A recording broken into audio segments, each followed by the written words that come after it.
मेरे गांव से 3 किलोमीटर दूर एक बड़ा सा पीपल का पेड़ है, जिसकी शाखाएं लंबी लंबी और ऊपर से नीचे की ओर आकर ऊपर की ओर मुड़ी हुई मोड़ की आकार की है। वह पेड़ देखने में इतना भयानक लगता है कि मेरे तो उस दिन की घटना के बाद रोंगटे खड़े हो जाते हैं। उस पेड़ की शाखाएं कम से कम आधे बीघे में फैली हुई हैं।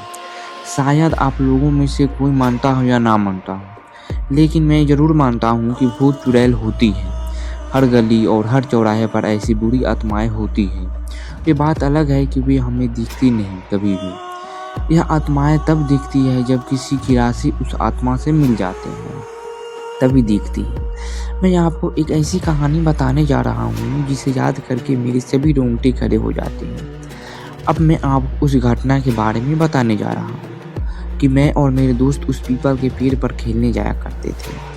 उस पेड़ की शाखाएं पर हम झूले की तरह झूला करते थे। उस पेड़ की छाया इतनी थी कि सारे पक्षी उसी पेड़ पर बैठा करते थे। हम लोग गर्मियों में उस पर जाके झूलते थे, बड़ा मजा आता था। वैसे उस पेड़ के बारे में लोग कहा करते थे कि पेड़ पर भूत रहते हैं, पर हम बच्चों कहाँ किसी का मानते थे, बस रोज खेलने को चल दिया करते थे। एक बार की बात है, दोपहर का समय था। हम 3 दोस्तों ने, मैं और मेरे 2 दोस्त उस दिन जल्दी चले गए। 11 बजे का समय था। हम लोग वहां पहुंच गए और हम लोगों ने योजना बनाई। हम लोग ऊंचाई पर जाके छिप जाते हैं और वे लोग आएंगे तो हम लोग उन्हें भूत बनकर डराएंगे। फिर हम लोगों ने पेड़ के ऊपर चढ़ गए। आपको एक और बात बता दूं कि उस पेड़ से 2 खेत दूर एक कुआं था, जिस पर कोई रहता नहीं था। बस एक रस्सी और बाल्टी ही रखी रहती थी। जब हम लोग खेल खेला करते थे तो हमें प्यास लगती थी। हम पानी पीने के लिए उस कुएं पर जाया करते थे। एक दिन 2 बजे का टाइम था।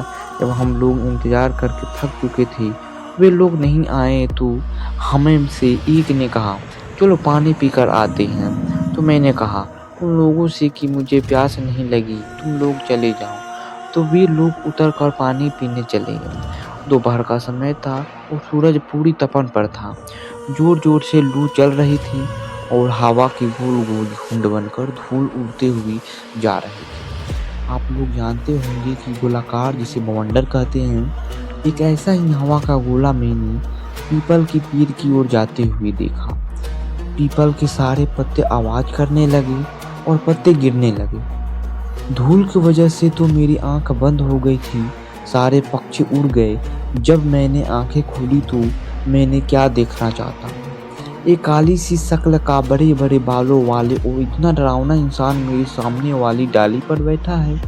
एकदम मेरे डर के मारे हाथ छूट गए और मैं नीचे गिर गया। नीचे गिरते ही मैं बेहोश हो गया। जब मेरी आंखें खुली तो देखा कि मेरे दोस्त पानी पीकर लौट आए हैं। मुझे उठाकर उन्होंने मुझे बिठाया। नीचे पीपल के पत्ते काफी इकट्ठे हुए थे, इसलिए मेरे ज्यादा चोट नहीं लगी। बस मेरे पैर से थोड़ा सा खून निकल आया। जब मेरे दोस्त ने पूछा कि क्या हुआ तो मैंने उन्हें बताया कि अभी अभी इस पेड़ पर मैंने भूत देखा। सारे दोस्त समझ रहे थे कि अजय हमें डराने की कोशिश कर रहा था। उन्होंने कहा, लगता है तुझे प्यास लगी है, तू ऊपर से इसलिए गिर गया है। उन्होंने कहा, जा तू पानी पी कर आ, तब तक हम यहीं बैठे हैं। उनकी जिद की वजह से मुझे पानी पीने जाना पड़ा। मैं वैसे भी डरा हुआ था और मेरे हाथ पैर कांप रहे थे। मैं मन ही मन यह सोच रहा था कि कब से मैं यहाँ से निकल जाऊँ, कल से मैं यहाँ नहीं आऊँगा। मैंने बाल्टी उठाई और कुएं में डाल दी। जैसे ही कुएं में बाल्टी पहुंची, एकदम से आवाज आई और मैं वो आवाज ऐसी लग रही थी जैसे कोई पानी में बार बार कूद रहा था। मैं और डर गया, जबकि रस्सी में मैंने आराम से पकड़ रखी थी। तो यह आवाज कैसे? मैंने कुएं में झांक कर देखा। कुएं के पानी में मुझे वही चेहरा नजर आया। एकदम से मैं होश उड़ गया और डर के मारे मेरे हाथ से रस्सी कुएं में जा गिरी।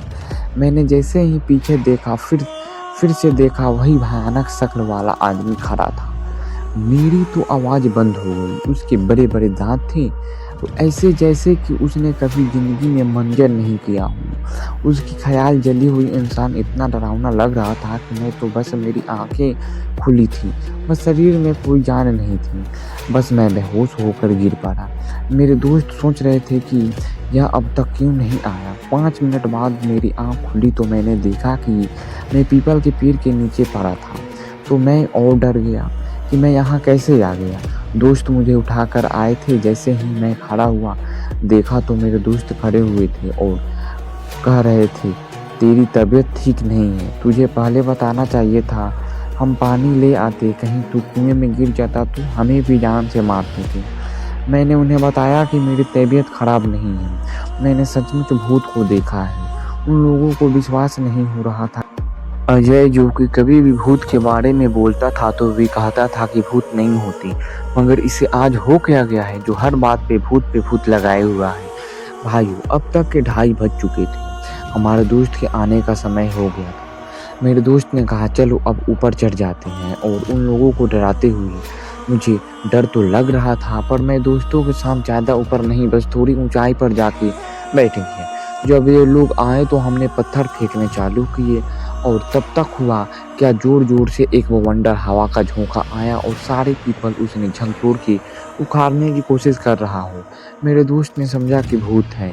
इस पेड़ पर और सारे लोग डर कर भाग गए, और हम बड़े ही खुश हुए कि आज तो इन्हें हमने डरा ही दिया। हमें क्या लगता था कि वे भूत यह सब देख रहा है। और उसने जोर जोर से पेड़ को हिलाया। जैसे ही मेरे दोस्त ने यह सब देखा, जल्दी जल्दी उतरने लगे।